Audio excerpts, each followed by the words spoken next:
या मालिकेच्या आजच्या भागात आपण पाहणार आहोत रूपम कॉस्मेटिक त्यांचं एक नवीन प्रोडक्ट म्हणजेच एक ब्युटी सोप मार्केटमध्ये लॉन्च करणार असतात आणि त्या संदर्भातील मीटिंगमध्ये ऐश्वर्या बोलत असते. ती सांगत असते की आपण आपला हा ब्युटी सोप मेट्रो सिटीमधील शॉप्स, मॉल आणि एअरपोर्ट यांवर ठेवूयात, जेणेकरून आपल्यासोबत प्रीमियम कस्टमर जोडले जातील आणि आपला खूप प्रॉफिटही होईल. आणि ऐश्वर्याची ही कल्पना त्या तिलोत्तमाला तर आवडते, पण चंद्रकांत म्हणत असतो की हे बघ ऐश्वर्या, आधीच मार्केटमध्ये खूप कॉम्पिटिशन आहे आणि तू जी आयडिया सांगितली ना त्यानुसार जर आपण कॅम्पेन केलं तर आपल्यासोबत फक्त काही प्रीमियम कस्टमर्स जोडले जातील आणि त्यामुळे आपल्याला आपला कस्टमर बेस वाढवता येणार नाही. सध्या आपल्याला आपला कस्टमर बेस वाढवायचा आहे. जगातील कानाकोपऱ्यापर्यंत आपल्याला आपला हा ब्युटी सोप पोहोचवायचा आहे आणि त्या दृष्टीने आपण विचार करायला हवा. आणि चंद्रकांतचं ते बोलणं ऐकून मग सगळेच जण विचारात पडतात. आणि त्यांची ही मीटिंग सुरू असतानाच नेमकी सावली त्या ठिकाणी येते आणि सावलीला पाहून तिलोत्तमा आणि ती ऐश्वर्या तर खूपच चिडतात. तर सारंग सावलीकडे जात तिला विचारतो की काय झालं, तू इथे काय करतेय? आणि त्यावेळी सावली त्याची माफी मागत म्हणते की मला माफ करा, मी अशी मध्येच आले, पण तुम्ही तुमचा हा रुमाल घरीच विसरला होता आणि तोच देण्यासाठी मी आले. आणि हे ऐकून सारंग तर खूपच खुश होतो आणि मग तो सावलीला सांगतो की माझ्यासाठी फक्त हा रुमाल नाही तर तू माझा लकी चार्म आहे. आणि हे ऐकून तिलोत्तमा मात्र रागातच त्यांच्याकडे पाहू लागते. त्यानंतर सावली तेथून जाण्यासाठी निघते, पण सारंग तिला थांबवतो. तो तिला म्हणत असतो की तू सुद्धा ही मीटिंग जॉईन कर, पण ते ऐकून तिलोत्तमा चिडून म्हणते की सारंग, तुला तुझी पर्सनल आणि प्रोफेशनल लाईफ वेगळी ठेवावी लागणार आहे. आणि त्यावेळी सारंग म्हणतो की हो आई, मला तुझं म्हणणं पटतंय, पण सावली एक कन्झ्युमर आहे आणि तिचा पॉईंट ऑफ व्ह्यूसुद्धा आपल्यासाठी खूप महत्त्वाचा आहे. त्यामुळे ती इथेच थांबेल. आणि हे ऐकून तिलोत्तमा तर गप्पच बसते. आणि मग त्यानंतर सारंग सावलीला खुर्चीवर बसायला सांगतो, पण जेव्हा तो इन्व्हेस्टर सावलीला पाहतो तेव्हा तो तोंडच वाकडं करतो.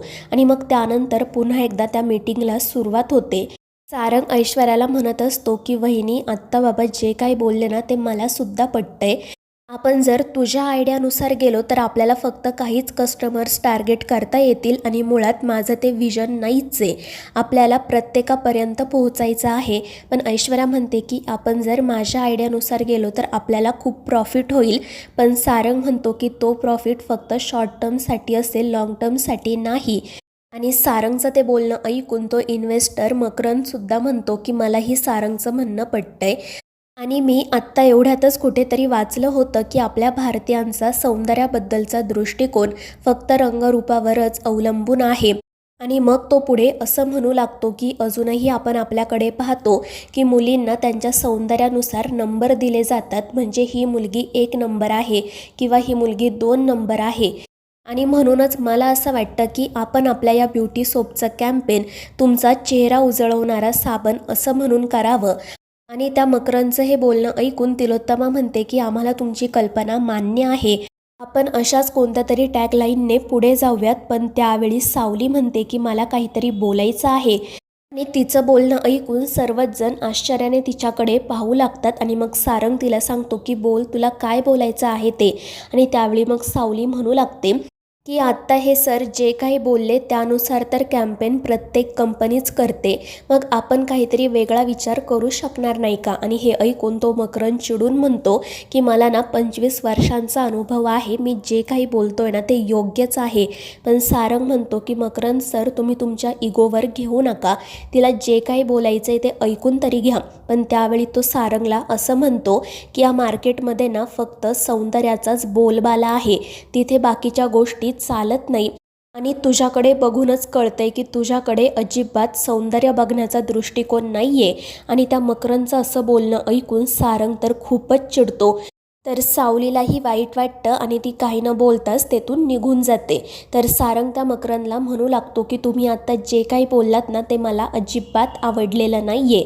तुम्ही माझ्या पर्सनल लाईफवरून इथे टोमणे मारायची काहीच गरज नव्हती. आणि त्यावर तो मकरंद म्हणू लागतो की हे बघ सारंग, मी गमतीत बोललो, तुला वाईट वाटलं असेल तर मी माफी मागतो. पण सारंग काही न ऐकून घेता सरळ तेथून बाहेर निघून जातो आणि त्यामुळे सगळेच जण काळजीत पडतात. दुसरीकडे सावली नाराज होऊन परत चाललेलीच असते, पण तितक्यात सारंग तिला थांबवतो. तो सावलीसोबत बोलण्याचा प्रयत्न करतो, तिची माफी मागतो. तर सावली म्हणत असते की सारंग सर, तुम्ही नका माफी मागू, मला लहानपणापासून ना हे सगळं ऐकायची सवय आहे.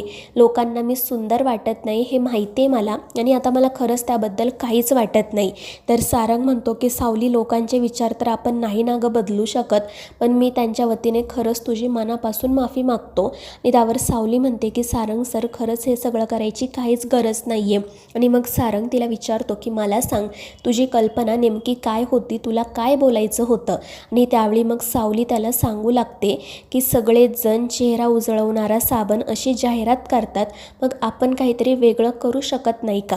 म्हणजे हे बघा, फक्त रंगरूप म्हणजेच सौंदर्य नसतं ना. आणि जर तसं असतं तर मग निसर्गाने आपल्याला सगळ्यांना त्या सेम मापातच बनवलं असतं.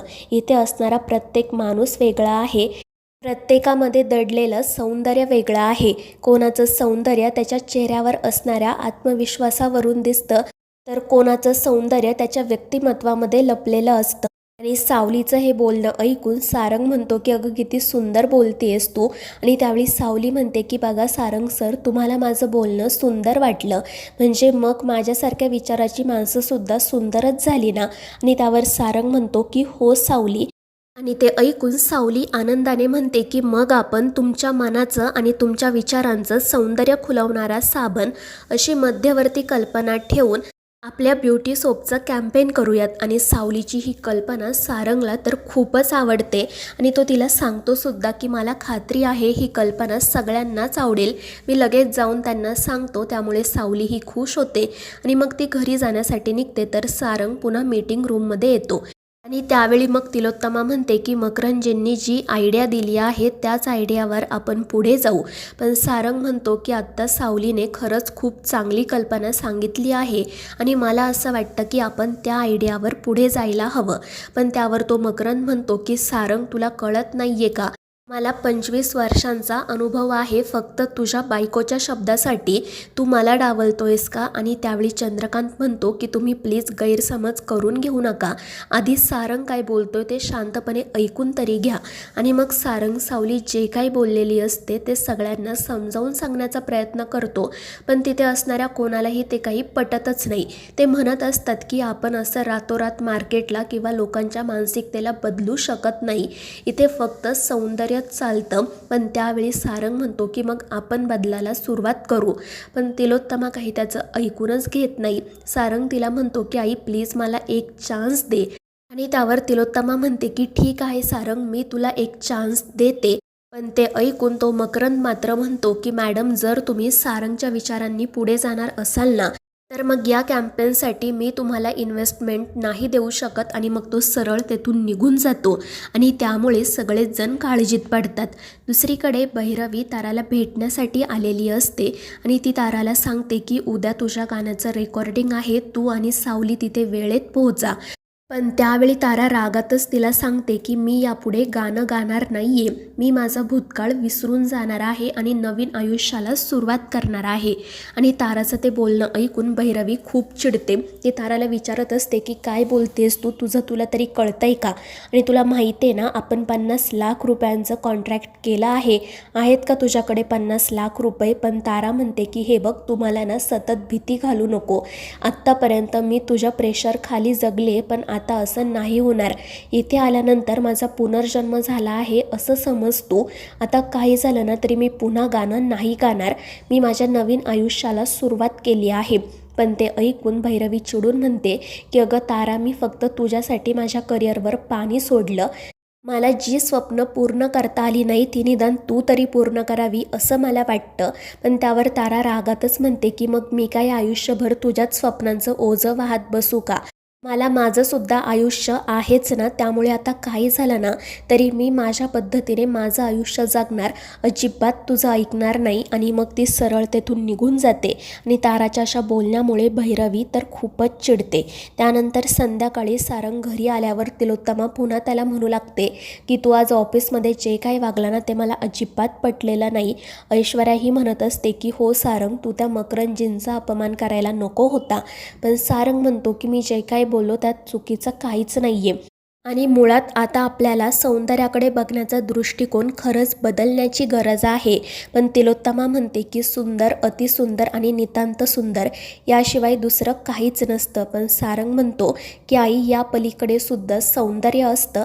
आणि मला ना हे सावलीच्या प्रेमात पडल्यानंतरच समजलं. सावलीने मला काही तिच्या सौंदर्याने आकर्षित केलं नाही, तर तिच्या गुणांमुळे मी तिच्या प्रेमात पडलो. आणि हे ऐकून तिलोत्तमा म्हणते की ठीक आहे, जर असंच असेल ना तर मग मी तुला एक संधी द्यायला तयार आहे. तुझी आणि या मुलीची जी कल्पना आहे ना त्या कल्पनेला मध्यवर्ती ठेवून तुम्ही या प्रोडक्टचं कॅम्पेन करा.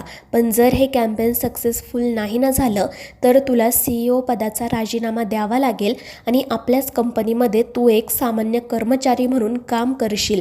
आणि त्यावेळी सारंग म्हणतो की ठीक आहे, मला हे चॅलेंज मान्य आहे, पण अशी ना वेळ येणारच नाही, कारण मला खात्री आहे हे कॅम्पेन सक्सेसफुल होणारच. आणि सारंगचा तो आत्मविश्वास पाहून तिलोत्तमा मात्र चिडूनच त्याच्याकडे बघू लागते. तर मित्रांनो, या मालिकेच्या पुढील भागांच्या अपडेट्ससाठी आपल्या चॅनेलला सबस्क्राईब करा.